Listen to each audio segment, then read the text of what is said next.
Hey guys, today we are going to be talking about point of view, and for short I'm going to call it point of view, POV.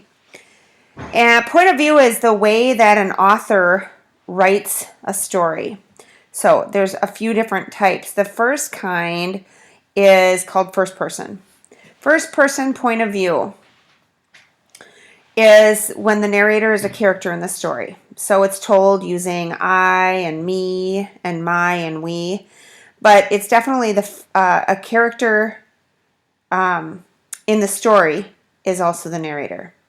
So let's move on to the next type of point of view. By the way, if you need to take some notes, make sure you remember to stop this recording and start back up once you've gotten it written down. The second type of narration is second person point of view. Not really sure exactly why I'm telling you about second person point of view because it's very rarely used. This point of view is, you'll hear it a lot in songwriting, but you're not going to hear it or read a lot about it because we don't even read any stories in 7th grade that use second person narration. You will hear you. It's like the narrator is talking to you. So that's second person narration. The next type of narration is third person point of view.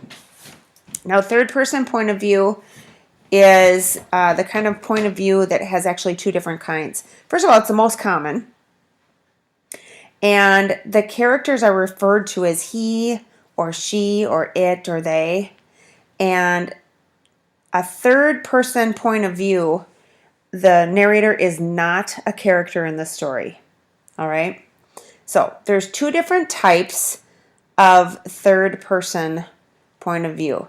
The first type is third person limited. In this type of narration, the story is told kind of like a reporter would tell it. There's no additional information. There's nothing that you're going to know that you can't see from observing. Okay? So think of it in terms of maybe the way a newspaper would be written. The other kind, the second kind, is called third person omniscient. And third person omniscient, the narrator is also not a character, but it reveals the thoughts and the feelings of at least one of the characters. So it's like you know what they're thinking, what they're feeling. You might know what several of the characters or all of the characters are thinking and feeling. That's third person omniscient. So now we're going to go to give you some examples, and they're kind of little. I don't know if you're going to be able to see them or not, but we're going to give it a try. Here we go. And I've just written on it. Okay, so all four of these are points of view, and the type of point of view is going to be different in each one of them. Okay, so we're going to start the first one. I was riding you on my shoulders, a rare moment, the two of us together, away from your mother and brother, when suddenly you cried out. I panicked. Thought I'd knocked you against a low branch, or you'd gotten your hair tangled, or worse, been scratched in the eye or the face. Your fingers dug into my scalp. All right, decide what that is. Turn off this tape, decide what it is, and we will tell you when you get back. All right, this type, as you can tell, is going to be first person. And how do you know that? Well, hopefully you know it because you see the I, all right? And you will see I panicked, I knocked you against a low branch, all right? You do see the you too, but it's still, it's first person, okay? Let's move on. All right, the next one. Kristen rode on her father's shoulders when suddenly Kristen cried out in terror. Father immediately panicked. He thought he'd knocked this little girl against a low branch, or that she had gotten her hair tangled, or worse, been scratched in the eye or face. Kristen fearfully dug her nails into his scalp. All right, turn it off and turn it on when you're ready to figure out which one it is. All right? Okay, so this one is third person, right? But which one is it? Well, it's third person. Just writing it down. And is it limited or is it omniscient? In other words, does the narrator know the thoughts and the feelings of the character? Let's see. Kristen rode on her father's shoulders when suddenly Kristen cried out in terror. Father immediately panicked. Let's write that. Let's underline that.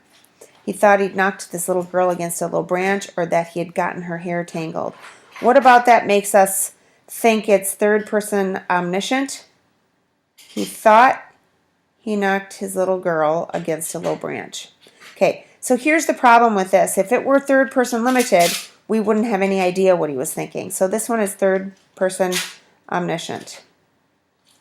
Okay, if you want to remember omniscient, a way that I like to remember it is if you think of the Omni theaters where all of the sides are showing the movie, that's one way to think of omniscient, omni, meaning all. Okay? All right, the third one. Kristen rode on her father's shoulders when suddenly Kristen let out a piercing scream. Father's eyes opened wide as Kristen dug her nails into his scalp. Father quickly lifted Kristen off his shoulders and examined her face for any blood or scratches. Turn it off. All right, so this one is also third person, but it's told kind of like a reporter would tell it with no thoughts or feelings of any of the characters. So this one is third person limited. Okay? And lastly, you rode on your father's shoulders when suddenly you let out a piercing scream. You dug your fingers into his scalp as he quickly lifted you off his shoulders to check for any scratches or blood. Again, you probably don't even need to turn it off at this time. This is second person. And it sounds weird because it is weird. Second person is not the kind of narration that we ever want you to use personally in your own writing. You is unfamiliar, and it's not or it's too familiar, I should say, and it's not the style of writing that we want you to definitely practice. You will hear it in the song titles that you listen to. They use you all the time. So those are your 4 different narration styles. Bye.